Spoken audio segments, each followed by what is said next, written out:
하나님의 평강이 예배드리는 모든 분들에게 가득하시기 원합니다. 아멘. 서로 돌아보시면서. 네.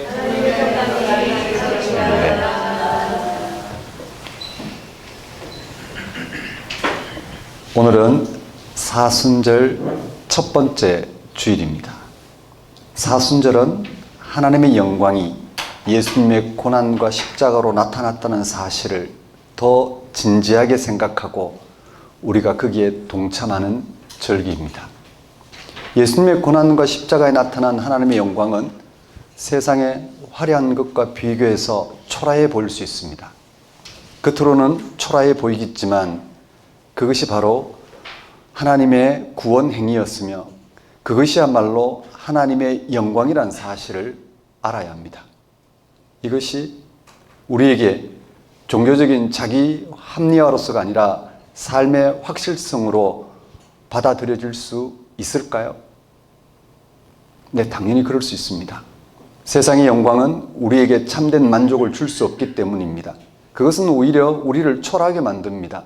왜냐하면 우리가 처한 고난과 죽음의 현실을 망각하게 만들고 우리를 구원할 하나님의 영광을 가리기 때문입니다. 구원은 죽은 자로부터 살아나신 예수 그리스도에게서만 가능합니다. 이것을 아는 사람은 이 세상의 영광에 매몰되지 않고 더 나아가 고난과 죽음의 현실에 굴복당하지 않고 하나님의 궁극적인 승리를 내다봅니다. 예배는 예수 그리스도에게 나타난 하나님의 영광의 현실에 온전히 참여하는 시간입니다. 예배는 십자가 부활 사건을 통해 나타난 하나님의 구원 사건에 자신의 영혼을 온전히 맡기는 시간입니다. 다 같이 사순절 첫 번째 주일 예배를 성부와 성자와 성령의 이름으로 드리겠습니다.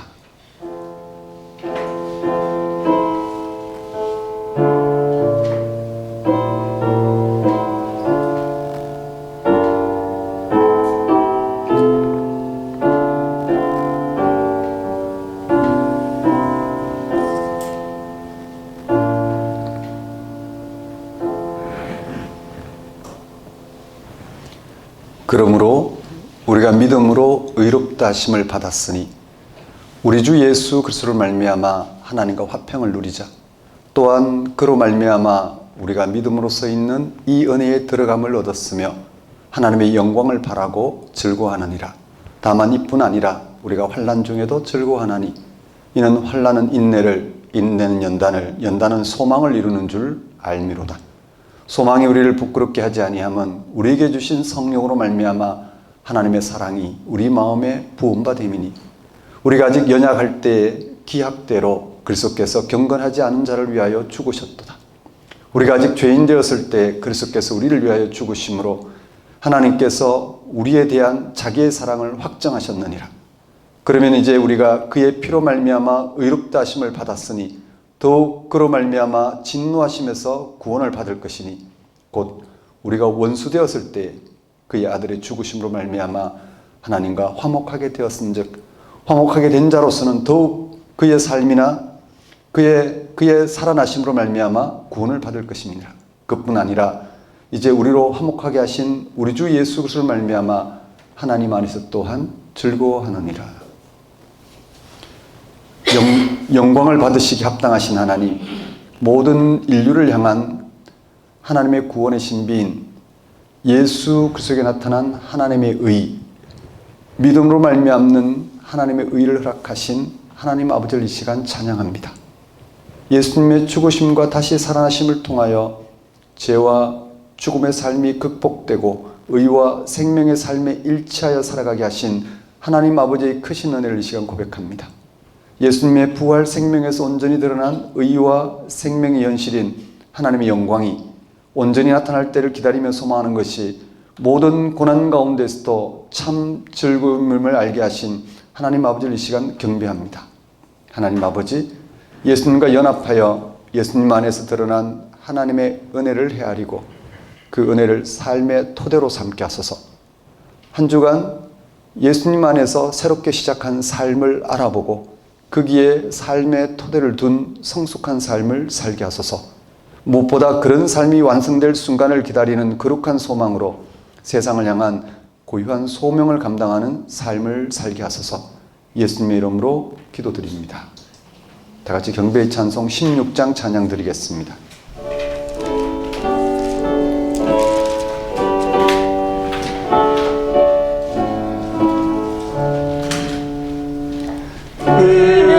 은혜로우신 하나님, 우리 주 하나님, 우주 만물 만들고 우리를 택하여 사랑하는 자녀로 삼아주신 것, 은혜가 고마워 찬양합니다.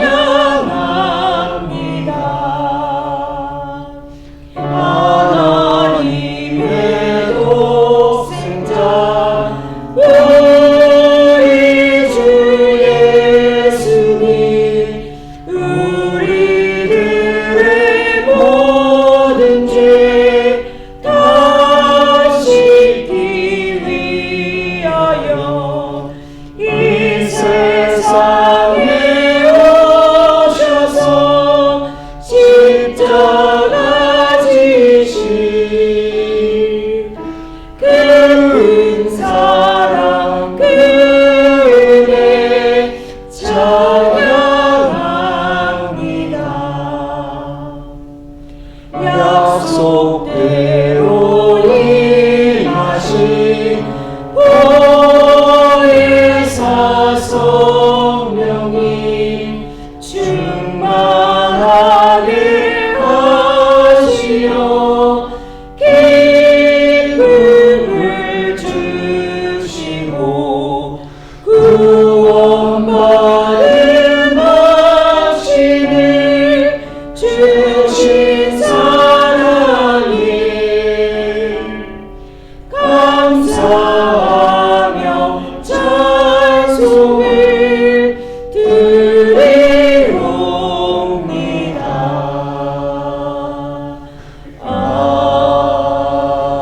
아멘. 다 같이 사도신경으로 신앙 고백하시겠습니다. 나는 전능하신 아버지 하나님 천지의 창조주를 믿습니다. 나는 그의 유일하신 아들 우리 주 예수 그리스도를 믿습니다. 그는 성령으로 잉태되어 동정녀 마리아에게서 나시고 본디오 빌라도에게 고난을 받아 십자가에 못 박혀 죽으시고 장사된 지 사흘 만에 죽은 자 가운데서 다시 살아나셨으며 하늘에 오르시어 전능하신 아버지 하나님 우편에 앉아 계시다가 거기로부터 살아있는 자와 죽은 자를 심판하러 오십니다.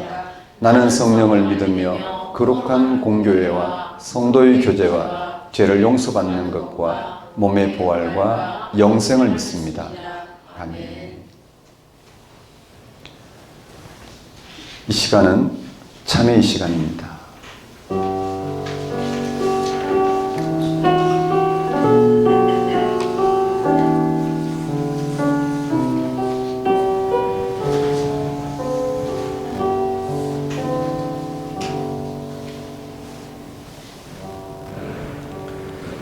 복음서에서 너희는 나를 누구라 하느냐, 너희는 나를 누구라 하느냐라고 묻는 예수님의 질문에 베드로는 주는 그리스도시니다 라고 대답했습니다.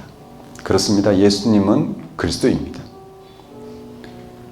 예수님은 당시 사람들이 말하는 세례 요한, 엘리야, 선지자와는 다른 그리스도이십니다. 세례 요한은 뛰어난 도덕성이, 엘리야는 초자연적인 능력이, 선지자는 하나님의 말씀을 바르게 전달하는 능력이 뛰어난 사람입니다. 이들은 하나님으로부터 보냄을 받은 사람을 대표합니다. 많은 이들에게 존경을 받아야 할 사람들입니다. 그러나 이들이 아무리 위대한 인물이었다고 하더라도 그리스도는 아닙니다. 그 이유는 그들이 행한 일들은 인간 구원의 궁극적인 현실이 아니기 때문입니다. 그들이 하는 일은 개인과 사회를 개량하고 진보시키고 변혁하는 것입니다. 더 나아가서 혁명을 일으킵니다. 이런 일들은 인간다운 세상과 역사 발전에 중요합니다. 그러나 그리스도의 일은 질적으로 새로운 것입니다. 예수님은 당신을 그리스도라고 고백하는 베드로에게 그 사실을 비밀로 하라고 말씀하신 뒤에 고난을 받고 버림을 받아 죽임을 당하고 사흘 만에 살아날 것을 가르치셨습니다. 베드로는 그것을 받아들일 수 없었습니다. 인류를 구원하기 위해서 십자가에 달려 죽고 다시 살아날 것이라는 주님의 말씀을 제자들이 받아들이지 못한 이유는 무엇일까요? 그리스도의 고난과 십자가의 죽음 때문입니다. 제자들은 그리스도의 고난과 십자가의 죽음을 받아들일 수 없었습니다. 그것은 말이 안 된다고 생각했기 때문입니다. 제자들과 달리 오늘 우리는 이 메시아의 죽음을, 그리스도의 죽음을 받아들일 수 있을까요? 제자들과 초기 기독교인들은 예수 그리스도의 십자가 처형이 구원의 길이라는 사실을 알지도 못하고 믿지도 못했지만 우리는 분명하게 알고 또 확신하고 있을까요? 정말 그랬으면 좋겠습니다.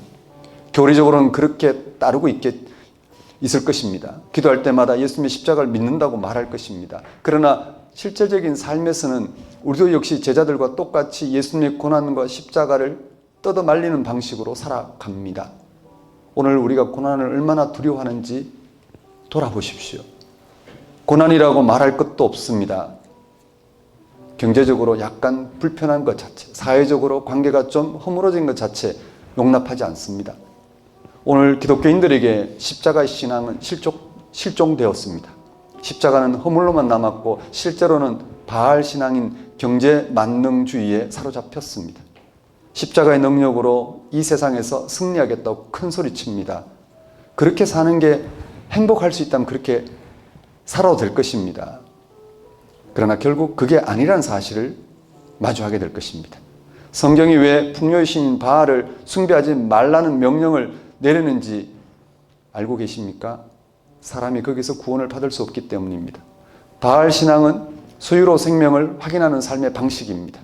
인간의 소유욕은 끝이 없습니다. 무한한 갈망에 빠지게 할 뿐입니다. 그것은 우리에게 참된 안식을 제공하지 못합니다. 제자들이 받아들이기 싫었던 예수님의 고난과 십자가에서 하나님의 부활 사건이 일어났습니다. 이 부활 생명은 우리의 소유욕과 갈망을 충족시키는 경험이 아니라 하나님 경험입니다. 거기에서만 영혼의 참된 안식이 가능합니다. 왜냐하면 거기에서만 하나님의 구원 생명이 일어났기 때문입니다. 이것을 어떻게 믿을 수 있다는 말인지 이상한 말처럼 들리시는지요? 저는 여러분을 믿을 수 있게 될 수는 없습니다. 그것은 메시아의 비밀이기 때문입니다. 즉 예수에게 드러난 그 일이 어떤 건지 알아보는 이들에게 영이신 하나님이 은밀하게 드러낸 사건이기 때문입니다. 그것을 성경과 기독교 역사가 증언하고 있습니다. 우리는 그것에 동의하는 사람들입니다. 동의할 뿐만 아니라 믿는 사람들입니다. 이런 정말 메시아의 비밀이 우리에게 일어났더니 얼마나 놀라운 일인가요? 그 비밀과 그 신비에 우리의 영적인 눈이 뜨이기 시작했다는 건 전적인 하나님의 은총입니다. 그분의 은총이 아니고는 이런 일이 일어날 수 없기 때문입니다. 사랑하는 성도 여러분, 우리가 살아가는 역사에는 예수님의 고난과 죽음과 같은 일들이 많이 일어났고 지금도 일어나고 있으며 앞으로도 일어날 것입니다. 답답한 일이 많을 것입니다. 남이 아니라 우리 자신이 그렇게 억울한 죽임을 당할 수도 있습니다. 궁극적으로 본다면 어느 누구도 이 운명에서 벗어난 사람은 없습니다. 방법과 때의 차이가 있지 모두 죽습니다. 그뿐만 아니라 그런 죽음의 그림자가 지금 살아있는 우리를 엄습하고 있습니다. 어디서 구원이 임하는지 분명하게 직시하십시오.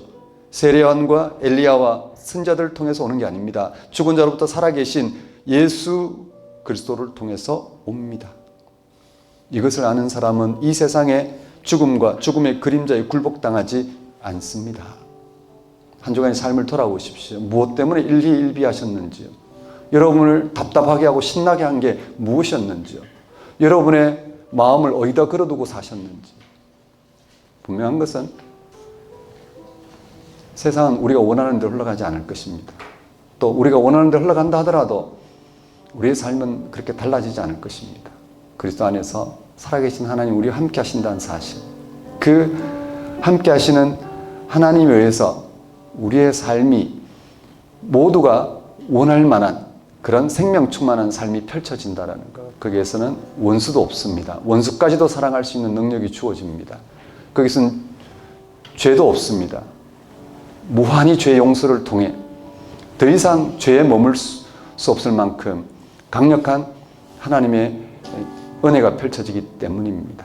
이러한 세상을 그리스도 안에서 바라보시면서 현실의 삶을 극복해 가시는, 그것도 생명 충만한 능력으로 극복해 가시는 한 주가 될 수 있도록 회개와 간구를 드리도록 하십시다.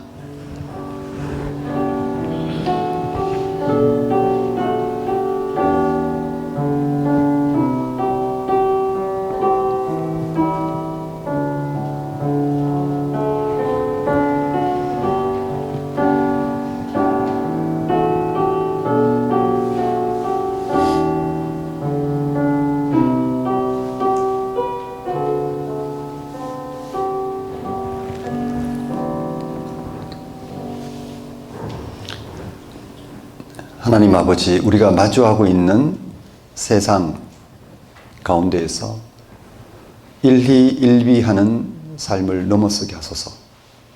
답답함과 즐거움의 그런 우리의 상태를 넘어서게 하소서. 그리스도 안에서 궁극적인 하나님의 생명을 발견하고 그 생명 충만한 삶을 살게 하신 이 은혜를 붙들고 실험하게 하소서.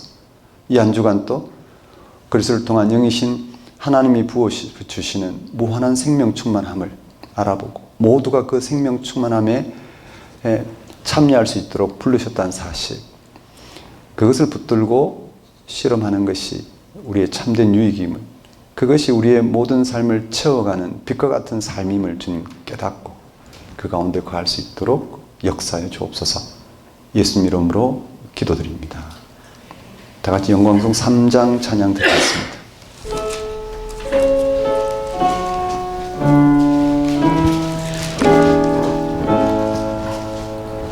성부 성자와 성령 찬송과 영광 돌려보내세. 태초로 지금까지 또 영원토록 성삼위께 영광 영광.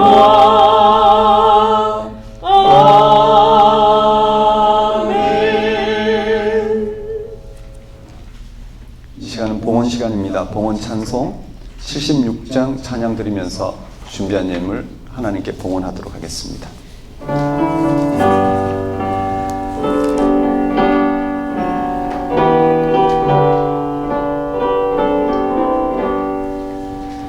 창조의 주 아버지께 감사 찬송드립니다.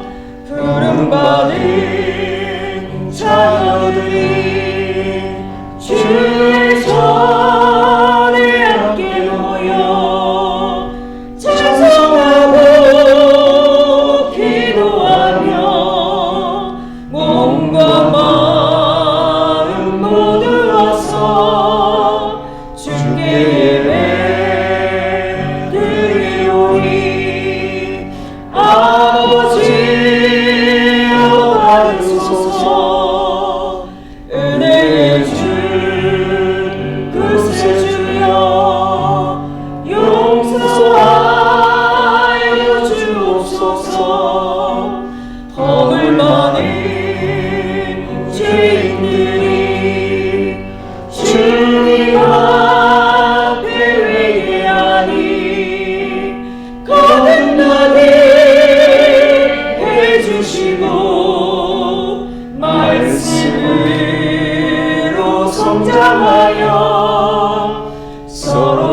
주님, 사순절 첫 번째 주일에 모두 함께 모여 온전한 믿음으로 주님을 찬양합니다. 세상살이의 모든 문제를 일체 접어두고 우리의 영혼이 오직 주님만을 향합니다. 주님은 큰 능력으로 이 세상을 창조하셨고 혼돈으로부터 우주를 지으셨으며 사랑으로 만물을 다스리십니다. 하나님께서는 예수 그리스도 안에서 십자가에 달리시고 그리스도를 죽은 자 가운데 살리심으로 우리에게 영생의 길을 열어주셨습니다. 물과 성령으로 거듭난 우리가 새 생명 안에서 기쁨으로 주를 섬기고 하나님의 거룩한 길을 신실히 걷도록 힘을 주십니다. 우리에게 은혜를 허락하시어 모든 불의와 악을 거부하고 오직 그리스도를 통한 하나님의 의에만 전적으로 의존하여 살아가게 하십니다. 하나님이 정한 때가 이르면 우리가 예상하지 못하는 능력으로 이 세상을 완전한 생명으로 변화시키십니다. 이러한 하나님의 통치에 영적으로 껴있게 하시어 이 세상의 즐거움에 매몰되지 않게 하시고 이 세상의 걱정거리로 인해 결코 좌절하지 않고 하나님이 주시는 놀라운 평화를 경험하게 하시니 우리가 어찌 하나님께 감사와 찬양을 드리지 않을 수 있겠습니까? 하나님 아버지, 이러한 하나님의 다스림 가운데 살아가게 하시는 하나님의 은혜를 이 시간 고백합니다. 우리의 모든 필요를 채우신 하나님께 감사와 영광을 돌리는 것은 우리의 마땅히 행할 바이며 또한 지극한 기쁨을 알고 하나님 앞에 들고 나온 우리의 예물과 헌신을 받아주소서. 우리로 생명의 주 앞에, 그 신비 앞에, 그 약속과 미래 앞에 다만 순종하는 삶을 살게 하소서. 예수님 이름으로 기도드립니다.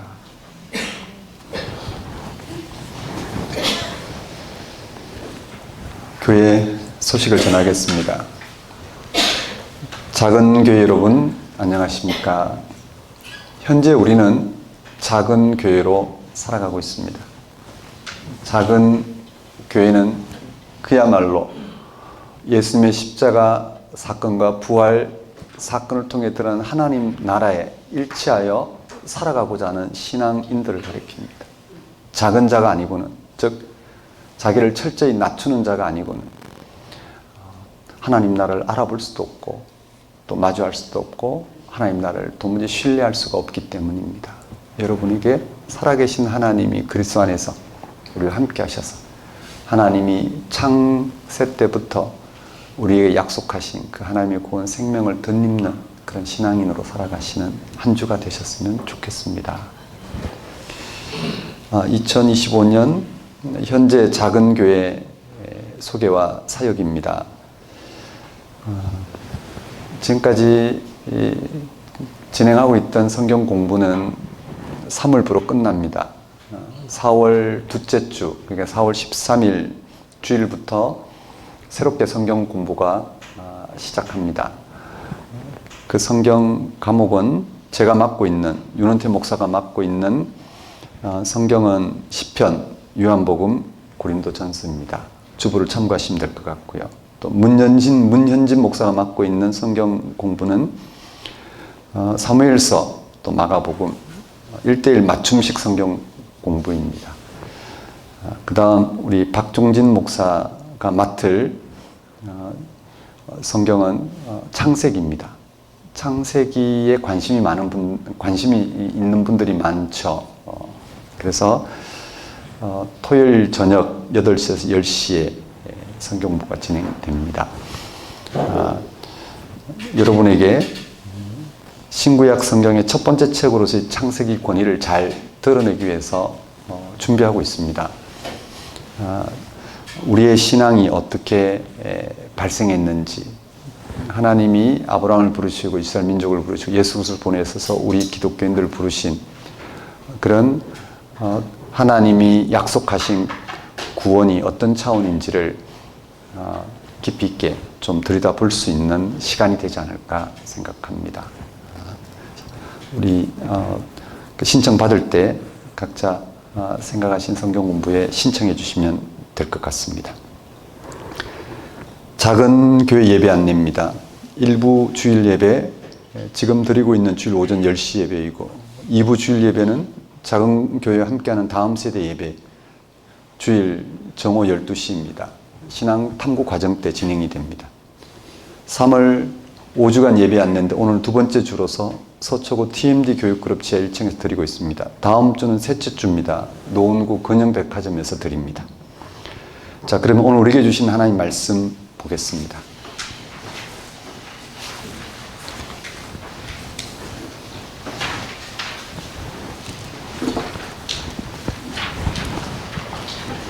오늘 우리에게 주신 하나님의 말씀은 누가복음 4장 1절에서 13절까지 말씀입니다.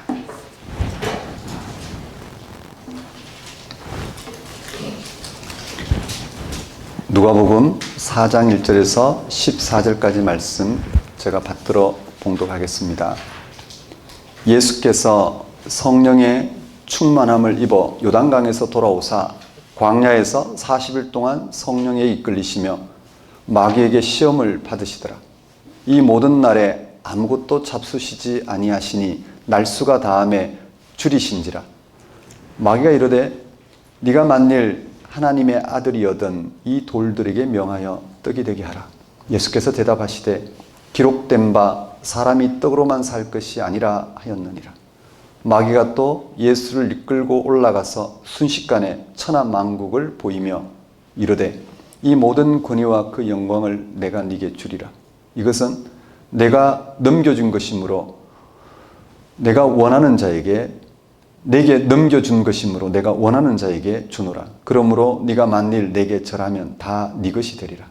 예수께서 대답하여 이르시되 기록된 바 주 너의 하나님께 경배하고 다만 그를 섬기라 하였느니라. 또 이끌고 예루살렘으로 가서 성전 꼭대기에 세우고 이르되 네가 만일 하나님의 아들이여든 여기서 뛰어내리라.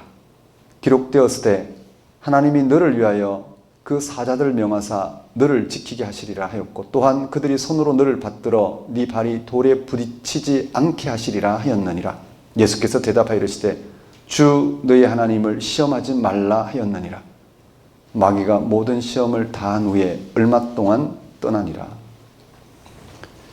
하나님 아버지, 이 시간 선포되는 말씀을 통하여 그리스도 안에서 영이신 하나님이 함께 하심으로 가능한 그 하나님의 구원의 역사에 다음 없이 참여할 수 있도록 인도하여 주옵소서. 예수님 이름으로 기도드립니다. 오늘 설교 본문은 누가복음 4장 1절에서 13절까지 말씀이고 제목은 성령의 충만함입니다. 오늘 설교 본문은 성령 충만하신 예수님이 마귀의 시험을 받으신 사건을 전하고 있습니다. 이 사건에서 우리는 성령의 충만함을 입은 사람은 반드시 마귀의 시험을 받는다는 사실을 확인하게 됩니다. 이는 성령 충만할 때 무엇이 마귀의 시험인지 분별하고 이를 이길 수 있다는 말입니다. 다른 말로 성령 충만함이 무엇인지 모르는 사람은 마귀에게 시험 당한다는 사실조차 모른다는 것입니다. 여러분은 성령 충만함이 어떤 것인지 잘 알고 계십니까? 성령 충만한 삶은 어떤 것이고 마귀의 시험에 떨어진 삶은 어떤 것일까요? 더 나아가 성령과 마귀의 존재를 구별하십니까? 성경은 하나님 나라의 고유한 권능을 드러내러 오신 예수님이 성령의 충만함을 입었다고 진술합니다. 반면에 성령 충만한 예수님에게 하나님 나라가 아닌 다른 것을 열망하는 세력에 의해 세속적인 일을 요구받은 사건을 마귀에게 시험받았다고 합니다. 마귀는 예수님이 드러내신 하나님 나라가 아닌 것을 하나님의 일인 것처럼 요구하는 세력을 가리킵니다. 이런 세력을 성경은 마귀, 사탄, 귀신, 악의 권세 등으로 표현합니다. 그렇다면 성령 충만함이나 마귀의 시험은 예수님이 드러내신 하나님 나라와 관련이 있다는 것입니다. 우리가 성령 충만한 사람인지 아닌지는 하나님 나라에 관심을 두고 있느냐 아니느냐에 달려있다 할 수 있습니다. 지금 우리는 주연절을 보내고 사순절을 맞이하였습니다. 이런 절기는 우리가 하나님 나라에 온통 관심을 기울이는 신앙 여정입니다. 주연절은 예수님이 하나님 나라를 드러내오신 하나님 아들이라는 사실에 집중하는 절기입니다. 사순절은 예수님이 하나님 나라를 드러내기 위해 당하신 시험과 고난과 십자가 죽음을 기억하는 절기입니다. 예수님은 하나님 나라에 일치하여 그 권능을 드러내기 위해 세상에 오신 하나님의 아들입니다. 예수님은 모든 사람의 죄를 사하고 죽음이 극복되는 생명에 이르게 하시는 하나님 나라의 권능을 드러내셨습니다. 그런 예수님이 왜 시험과 고난과 십자가 죽임을 당하셨을까요? 그 이유가 무엇일까요? 예수님 당시 하나님 나라를 기다리고 있던 유대교조차 임박한 하나님 나라를 알아보지 못하고 다른 열망에 떨어져 있었습니다. 여기서 다른 열망이란 것은 세상의 모든 나라, 모든 민족이 추구하는 것들을 말합니다. 세상 모든 나라와 민족들은 먹고 마시는 문제를 해결하는 경제적 능력, 또 강력한 힘으로 세상을 지배하는 정치적 능력, 또 신적인 능력이라 할 만한 초자연적인 능력으로 인생의 문제를 해결하는 종교적 능력 등을 열망합니다. 모든 나라의 통치자들은 자신들의 통치가 그런 능력이 있다고 그 백성들에게 주장합니다. 유대교도 하나님 나라를 그 자신들이 열망하는 능력으로 하나님 나라를 가져올 메시아를 그런 능력을 행사할 분으로 생각했습니다. 그들은 예수님이 드러내신 하나님 나라의 고유한 권능을 알아보지 못하고 거절하기에 이르렀습니다. 대신에 그들은 예수님에게 자신들이 열망하고 있는 능력을 요구하였고 그들이 원하는 능력을 드러내지 못하신 예수님을 핍박하였고 끝내 십자가 못 박아 죽였습니다. 예수님은 유대교로부터 시험 당하시고 고난을 받으시고 십자가에 달리는 죽음에도 불구하고 하나님 나라의 고유한 권능을 드러내고자 하셨습니다. 그 결과 예수님에게 드러난 하나님 나라는 성령의 역사로 죽음조차 극복하게 하는 생명의 능력임이 드러났습니다. 세상 모든 나라가 원하는 것과는 질적으로 다르다는 사실이 드러났습니다. 반대로 유대교와 세상이 열망하는 능력은 사람을 시험하고 고난당하는 삶을 살게 하다가 끝내 죽음으로 끝나게 하는 세력, 힘에 불과하다는 사실이 폭로된 것입니다. 그러니까 예수님의 시험과 고난과 십자가 죽음을 통해 드러나는 하나님 나라에 참여하는 것이 성령의 역사로 죽음조차 극복하는 생명을 얻게 되는 성령 충만한 삶입니다. 반대로 예수님의 시험과 고난과 죽음에 처하게 만든 유대교와 세상이 열망하는 그런 힘, 세력에 붙들려 살아가는 것이 생명을 파괴하는 마귀의 시험에 떨어진 삶입니다. 오늘 우리의 관심은 어디에 있을까요? 예수님의 시험과 고난과 십자가 죽음을 통하여 드러내신 하나님 나라 그 자체일까요? 그랬으면 좋겠습니다. 하나님 나라로 가슴이 들뜨고 하나님 나라로 여러분이 마주하고 있는 어떤 세상에도 불구하고 여러분의 마음이 참된 하나님 나라를 펼쳐질 미래를 향해 열렸으면 좋겠습니다.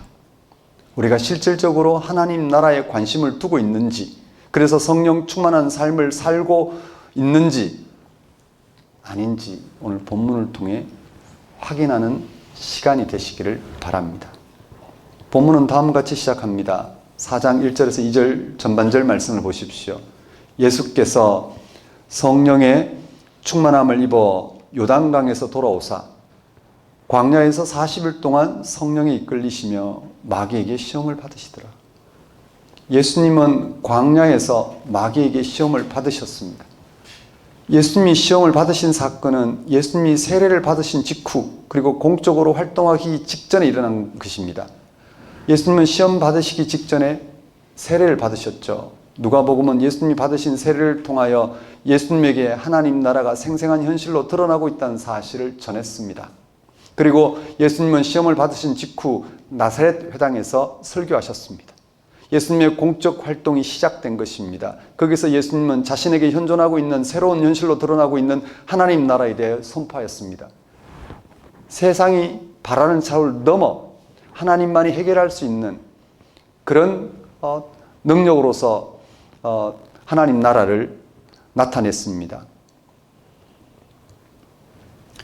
유대교가 기다리고 있던 하나님 나라를 생생한 현실로 나타냈습니다. 그런데 예수님의 선포를 들은 나사렛 회당에 있는 사람들은 예수님을 배척하였고 심지어 예수님을 죽이려고까지 했습니다.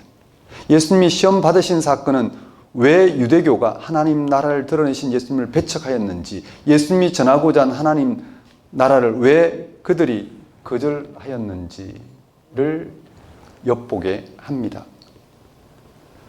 예수님이 세례 받으신 이후 광야에서 40일을 금식하였다고 합니다. 아마도 예수님이 공적 활동을 준비하는 과정이었던 것 같습니다. 첫 번째 마귀의 시험입니다. 마귀는 예수님에게 와서 네가 만일 하나님의 아들이여든 이 돌들로 명하여 떡이 되게 하라고 했습니다.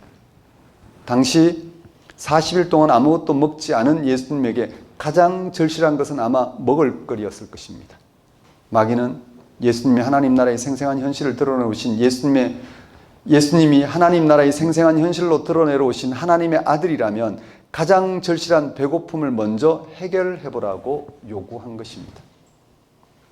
마귀의 요구는 지금 배고픈 사람에게는 아주 실질적인 것이죠.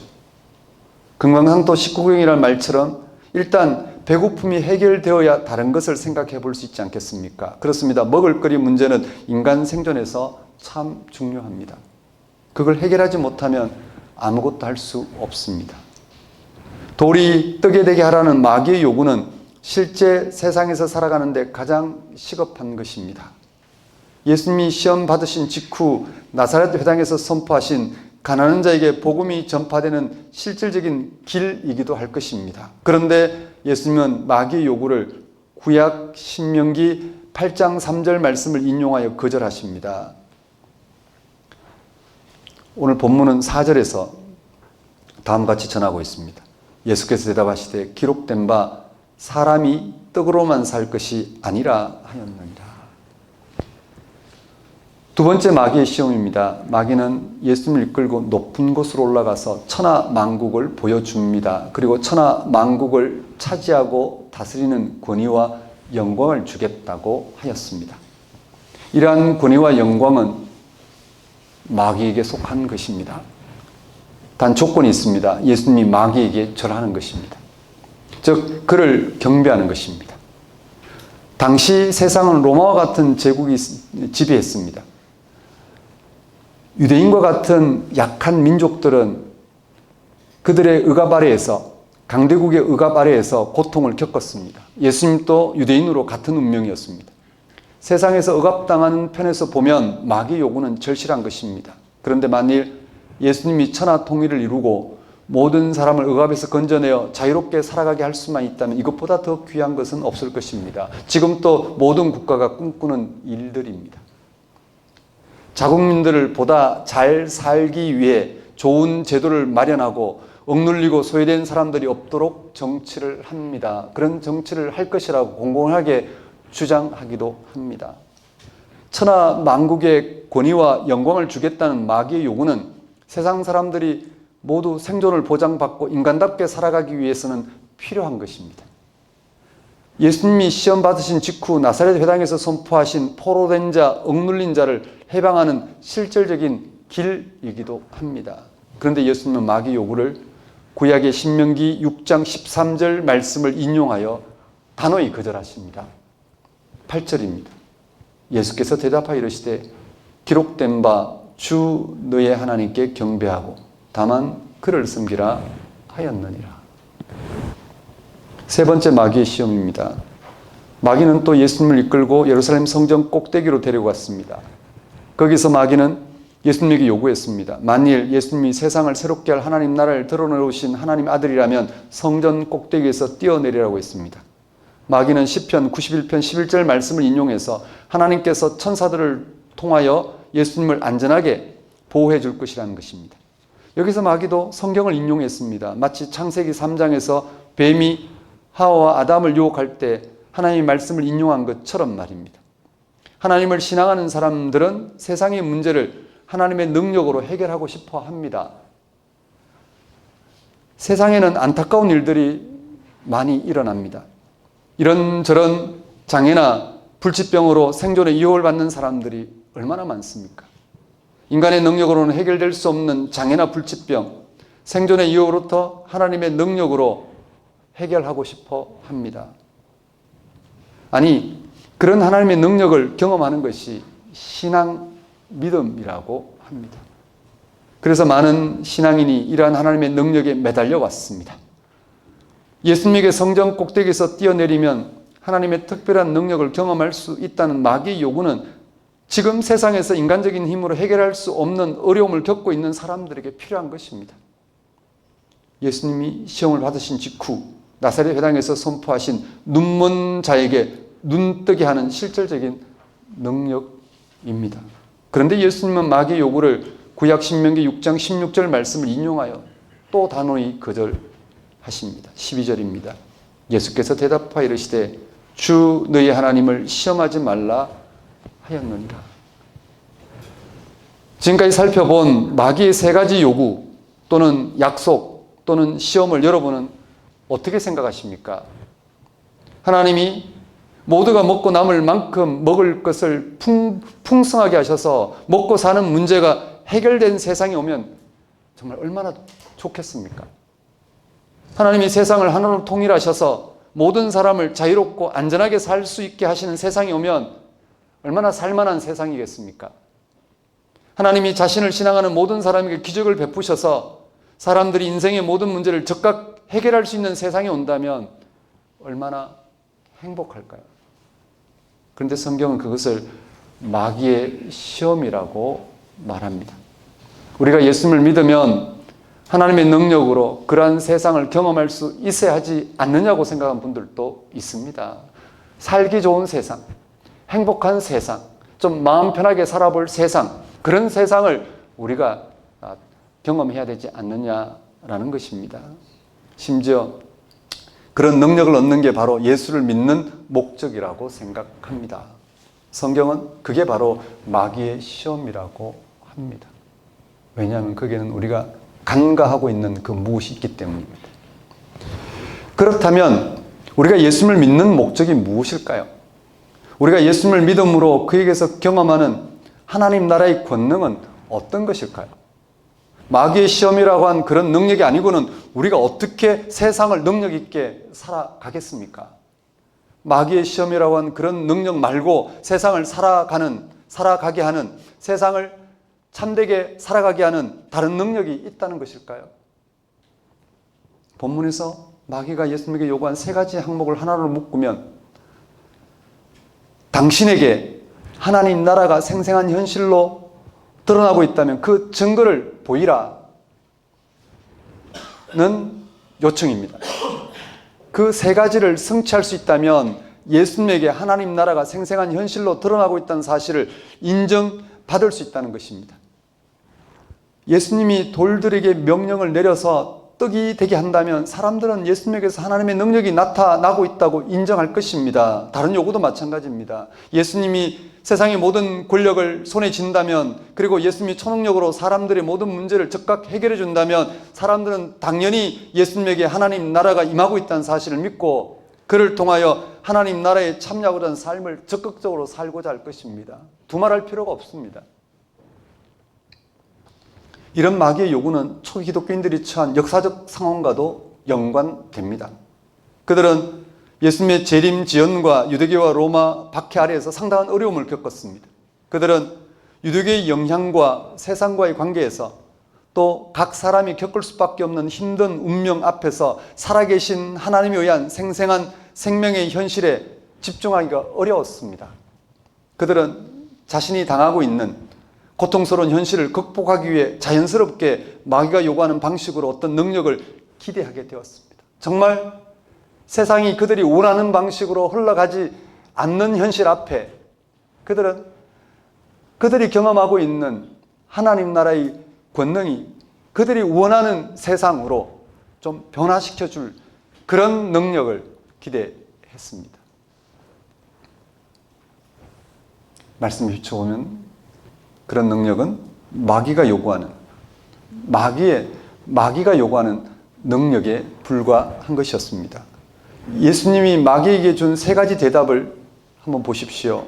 사람이 떡으로 사는 것이 아니라는 것이 하나이고, 즉 하나님의 말씀으로 산다는 것이 그 하나이고, 또 하나님만 경배하고 섬기라는 게 다른 하나이고, 또 하나님을 시험하지 말라는 게 마지막 세 번째입니다. 각각 신명기에 근거한 말씀입니다. 이걸 하나로 묶고 보면 하나님을 신뢰하라는 것입니다. 하나님을 신뢰하라는 것입니다. 다른 말로 하나님을 믿으라는 말씀입니다. 더 나아가 신뢰와 믿음은 하나님 경험에 근거하고 있는 것입니다. 하나님을 경험하라는 것입니다. 살아계신 하나님의 능력을 보이라는 마귀의 요구와 하나님을 신뢰하라, 하나님을 믿어라, 하나님을 경험하라는 예수님의 대답은 서로 어울리지 않습니다. 마귀의 요구는 아주 실제적이고 실용적이고 구체적입니다. 사람들의 구미를 당길 만한 것들입니다. 이에 반해 예수님의 대답은 막연해 보이고 추상적인 것처럼 보이고 비현실적으로 보입니다. 하나님을 신뢰하라는 게, 하나님을 믿으라는 게, 하나님을 경험하라는 게 손에 잘 잡히지 않습니다. 그게 세상살이에 무슨 힘이 될까 하고 생각할 수 있습니다. 예수님은 왜 사람들이 살아가는데 현실적으로 필요한 문제들을 간과한 채 하나님을 신뢰하라고, 하나님을 믿으라고, 하나님을 경험하라고 말씀하신 걸까요? 그 답은 분명합니다. 하나님만이 우리에게 생명을 주실 수 있기 때문입니다. 물론 떡이 필요하고 특별한 능력이 필요하고 더 나은 세상에 살아가는 것도 필요합니다. 하나님을 믿는다고 해서 그런 걸 떠나서 살 수 있는 게 아닙니다. 마귀의 요구는 우리의 삶에 없어서는 안 될 요소들입니다. 예수님도 그것 자체를 부정한 것은 아닙니다. 그러나 그것들은 우리가 살아가는 과정에서 필요한 수단들이지 생명 자체가 아닙니다. 그것에 매달리면 지금의 우리의 삶이 오히려 훼손됩니다. 우리의 삶은 그저 소진되고 소비되어 버리고 맙니다. 그래서 예수님은 마귀의 요구를 이런 자에 거절하고 하나님을 신뢰하라고, 하나님을 믿으라고, 하나님을 참으로 경험하라고 말씀하셨습니다. 예수님은 구약 성경이 증언하고 있는 하나님을 신뢰한 유일한 분입니다. 구약성이 증언하고 있는 하나님을 참으로 믿은 유일한 분입니다. 하나님을 경험하고 그 하나님 안에서 온전히 살고자 하신 유일한 분이십니다. 그래서 예수님은 하나님의 고유한 능력으로 세상을 다스리는 하나님의 현존에 일치하셨습니다. 하나님의 임재에 자신의 모든 삶의 근거를 두셨습니다. 그런 예수님은 하나님 나라를 생생한 생명의 현실로 그는 경험하였습니다.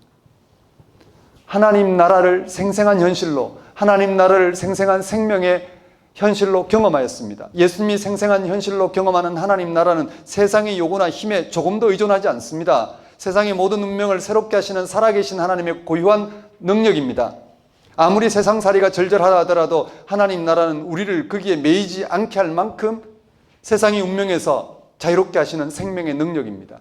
예수님은 세상의 요구나 운명에 매이지 않고 오히려 그런 세상을 전적으로 새롭게 할 하나님 나라에 근거하여 마귀의 요구를 거절하셨습니다. 대신에 예수님은 세상을 전적으로 새롭게 하시는 살아계신 하나님을 오히려 신뢰하라고, 믿으라고, 예수님 자신처럼 경험하라고 한 것입니다. 마귀의 요구는 잠정적인 것들입니다. 그러한 요구가 다 이루어진다 해도 살아계신 하나님에 의해 주어지는 생명의 능력을 대신할 수 없습니다. 하나님만이 지금 우리의 삶을 잠정적인 세상살이에서 벗어나 죽음이 극복되는 생명의 능력 가운데 살아가게 합니다. 정말 마귀의 유혹을 물리치고 하나님을 신뢰한다면, 정말 마귀의 유혹을 떠나 하나님만을 믿는다면, 하나님 그 자체를 우리가 경험하면 우리가 생명을 얻을 수 있을까? 예수님의 마지막 유혹은 십자가상에서 있었습니다. 예수님이 당하신 마지막 유혹은 십자가상에서 있었습니다. 십자가 달리신 예수님을 보고 사람들은 당신이 하나님의 아들이라면 십자가에서 너를 구해보라고 했습니다. 누가복음 23장에 주로 나온 말씀들입니다. 한번 제가 읽어드리겠습니다. 누가복음 23장 35절에 저가 남을 구원하였으니 만일 하나님이 택하신 자 그리스도이면 자신도 구원할지라. 또 누가복음 23장 37절에 네가 만일 유대인의 왕이면 네가 너를 구원하라. 십자가 달리신 예수를 향하여 사람들이 요청한 말들입니다. 또 마태복음 다음과 같이 전하고 있습니다. 네가 만일 하나님의 아들이거든 자기를 구원하고 십자가에서 내려오라. 또 그가 남은 구원하였을 때 자기는 구원할 수 없도다. 그가 이스라엘의 왕이로다. 지금 십자가에서 내려올지어다. 그리하면 우리가 믿겠노라. 그가 하나님을 신뢰하니 하나님이 원하시면 이제 그를 구원하실지라. 그의 말이 나는 하나님의 아들이라 하였도다. 그런 예수님 보고 그들이 눈앞에서 그 십자가상에서 그들이 원하는 방식으로 짠 하고 내려와서 세상 권력을 한번 취해보라는 것입니다. 그러면 믿겠다라고 한 무리들의 그런 요청이었습니다. 예수님은 초능력을 행사하지 않고 마지막 시험인 십자가의 죽음의 두려움을 물리치셨습니다. 그리고 하나님께 자신의 운명을 맡기셨습니다. 23장 46절입니다. 아버지, 내 영혼을 아버지 손에 부탁하나이다. 예수님은 자신이 하나님의 아들인지 아닌지를 다른 방식으로 증명하려고 하지 않고 자신에게 현존하시는 하나님에게 운명을 맡겼습니다. 하나님은 그를 죽은 자 가운데 3일 만에 참 생명으로 불러내셨습니다. 하나님은 그를 죽은 자 가운데서 다시 살리심으로 예수님이 일치하셔서 증거하신 하나님 나라를 참된 생명의 현실로 드러내신 것입니다. 결국 죽은 자 가운데 살아나신 예수님은 마귀의 시험을 넘어 지금 우리의 삶이 근거해야 할 하나님 나라를 생생한 생명의 현실로 증거한 것입니다. 지금 우리의 삶을 완성하는 생명은 마귀의 시험에 따라 우리가 투쟁해서 성취해내는 게 아니라 창조자 하나님만이 행할 수 있는 참 구원 사건임이 드러났습니다. 예수님에게 일어난 부활은 생명의 주도권이 하나님께 있다는 사실에 대한 하나님의 자기 계시 사건이었습니다. 우리는 거기서 우리의 노력이 아니라 하나님의 주도적인 구원 행위로 구원받는다는 사실을 믿습니다. 그래서 사도 바울은 로마서 5장 19절에서 다음과 같이 전합니다. 한 사람이 순종하지 아니함으로 많은 사람이 죄인 된 것 같이 한 사람이 순종하심으로 많은 사람이 의인이 되리라. 여기서 앞에 한 사람은 뱀의 유혹을 받아 선악과를 취한 아담이고 뒤에 한 사람은 마귀의 시험을 물리친 예수님이십니다. 이제 우리는 어떻게 하면 삶을 파괴하는 마귀의 달콤하고 상당히 그럴듯한 유혹에서 벗어나서 하나님을 온전히 신뢰하면서 살아갈 수 있을까요?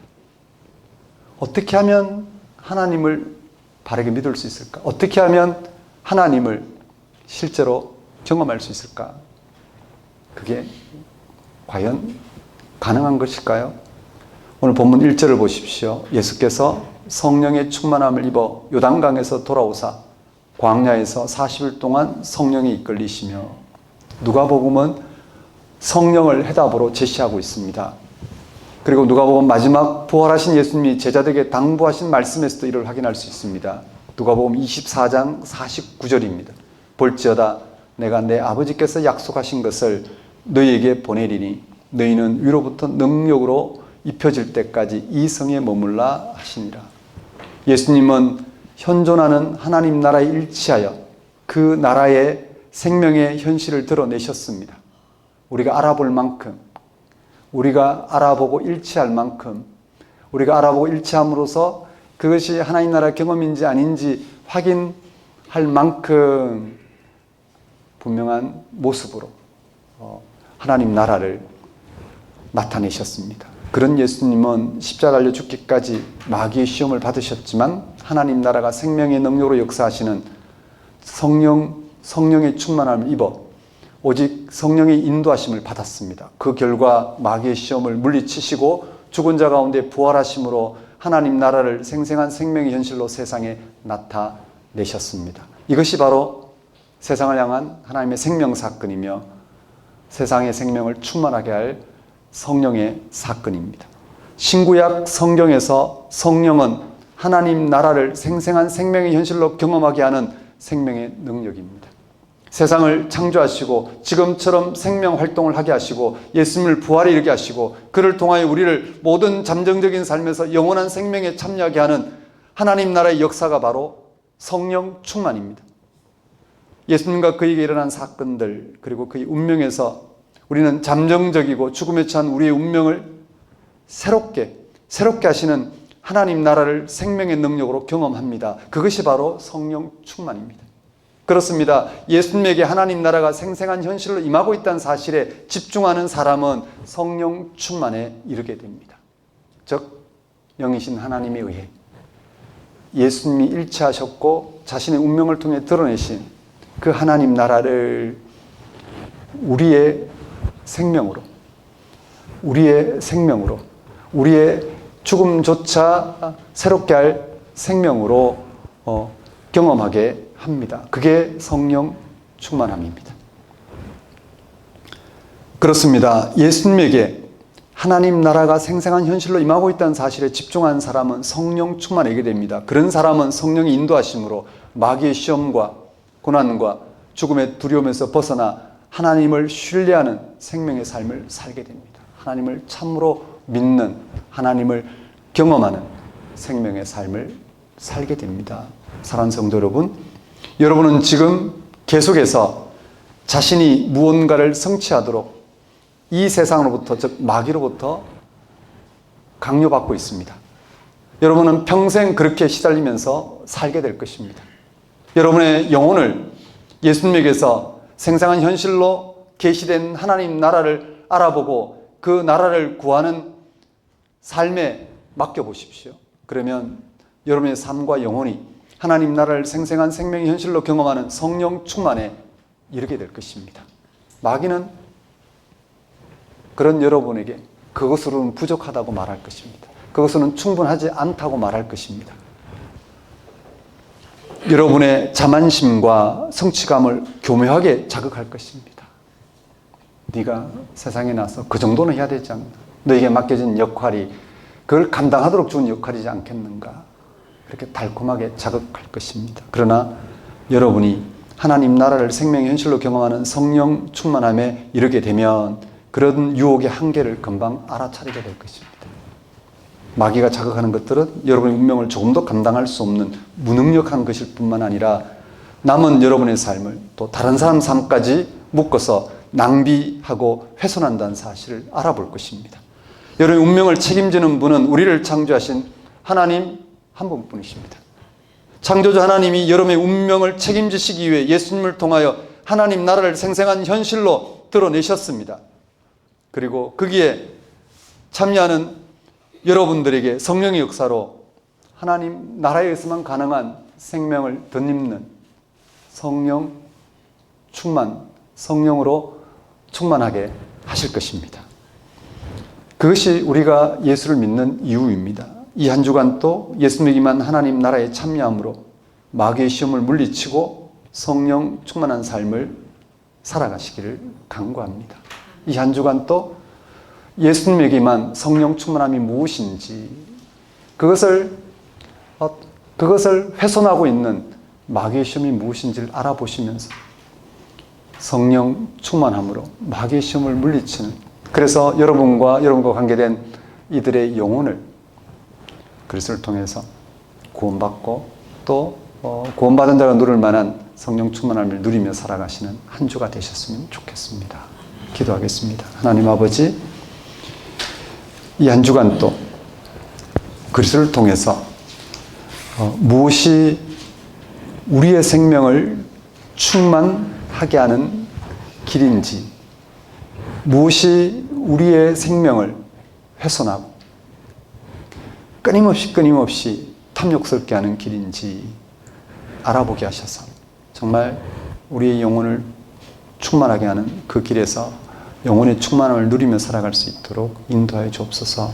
그것을 오늘 설교 말씀을 통하여 헤아리게 하셨사오니 예수님이 성령 충만하셨다는 사실, 그가 십자가를 죽기까지 성령 충만하셨다는 사실, 그를 성령 충만하게 한 사건이 바로 살아계신 하나님에서 베풀어지는 하나님 나라라는 사실, 그 하나님 나라는 세상 나라와 달리 우리의 육신의 삶과 죽음조차 새롭게 할 생명의 능력이라는 사실, 그것을 붙들고 예수님을 성령 충만하게 한 그 충만함을 덧입고 살아가는 한 주가 될 수 있도록 인도하여 주옵소서. 예수님 이름으로 기도드립니다. 다 같이 일어나셔서 결단의 찬송 87장입니다. 87장 찬양드리겠습니다.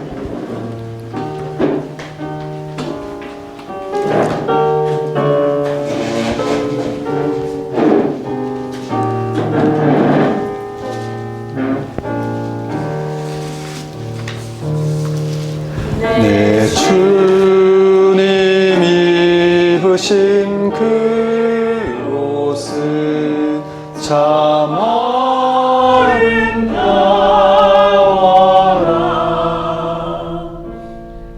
그 향기 내 맘에 사무쳐 내 기쁨 되도다.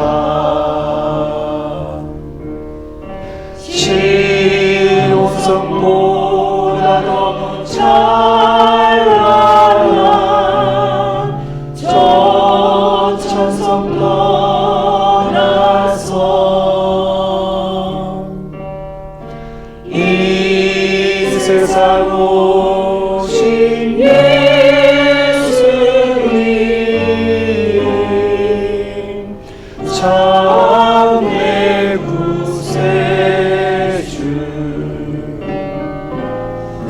내 주는 쓰라린 고통을 다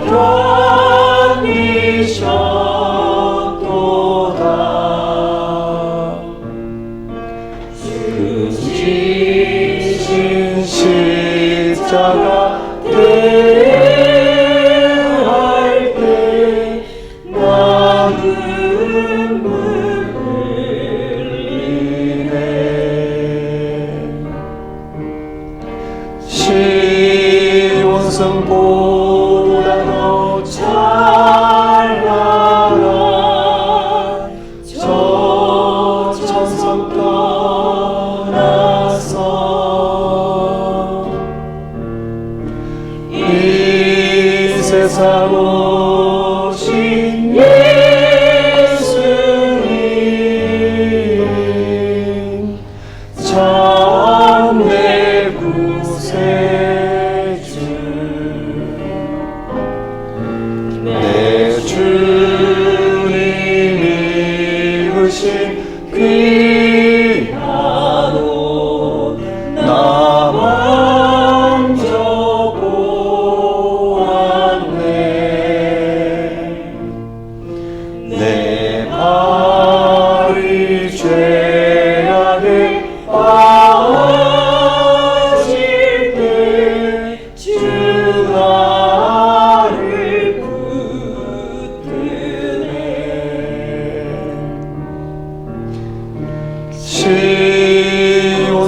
시온성보다 더 찬란한 저 천성 떠나서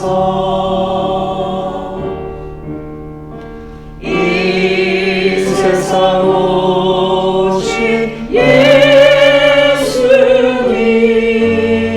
예수님 참 내 구세주. 내 주님 영광의 옷 입고 문 열어주실 때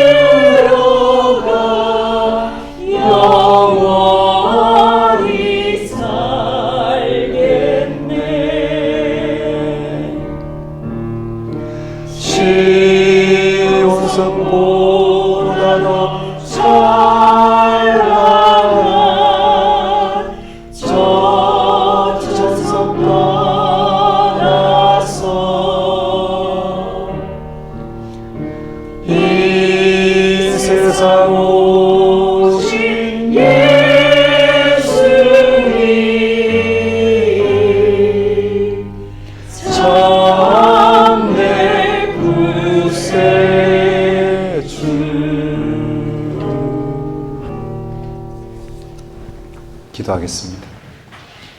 이제는 우리 주 예수 그리스도의 은혜와 하나님의 무한하신 사랑과 성령님의 교통하심, 예수님에게만 하나님 나라에 집중함으로 마귀의 시험을 물리치고 성령 충만한 삶을 살고자 결단하는 주의 백성 위에 영원히 함께 하시기를 축원합니다.